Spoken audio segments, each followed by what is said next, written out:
Museum of Broadway. Today, Broadway is closely identified with Times Square. But New York's theater district wasn't always located in this neighborhood. The city's early theaters were primarily built downtown, where most people had settled in what is known today as the Financial District and Chinatown.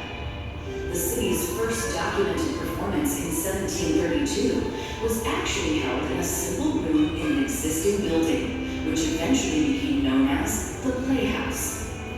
In the period between the American Revolution and the Civil War, the arts in America began to flourish, and Lower Manhattan became increasingly crowded.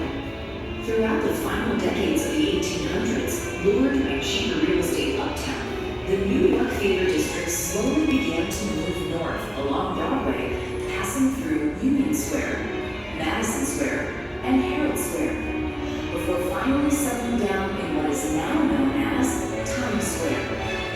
Oscar Hammerstein I was instrumental in the theater district's move to Midtown, opening in 1895 the Olympia Theater at Broadway and 44th Street, just around the corner from where we're standing right now. Broadway became known as the Great White Way due to the brush arc lamps lighting up the dirt road and electric white lights illuminating marquees. In the early 1900s, three brothers from Syracuse, Sam, Lee, and J.J. Schubert, would become Broadway's most prominent landlords, first leasing the Herald Square Theater and quickly building a massive organization operating multiple theaters. By the Roaring Twenties, there were more than 70 theaters in and around Times Square, but the roar was short-lived. The Great Depression, following the 1929 stock market crash, hit the theater industry hard, and many playhouses converted into movie houses. The end of World War II led to another boom period that many refer to as the Golden Age of Broadway.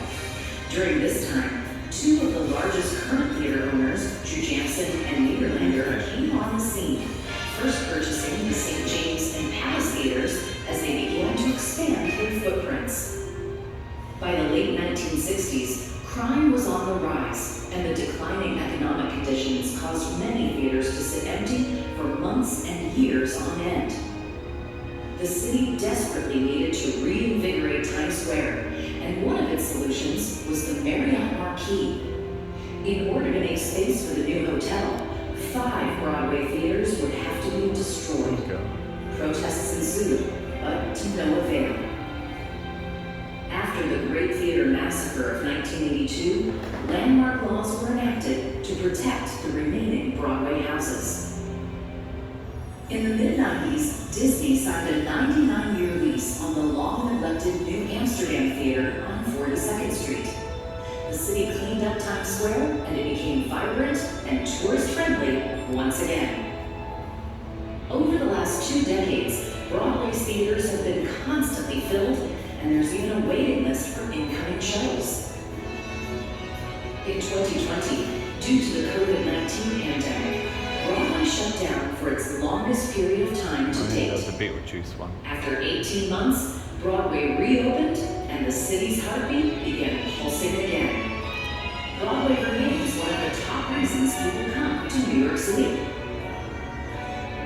Thank you for visiting the Museum of Broadway. We hope you enjoyed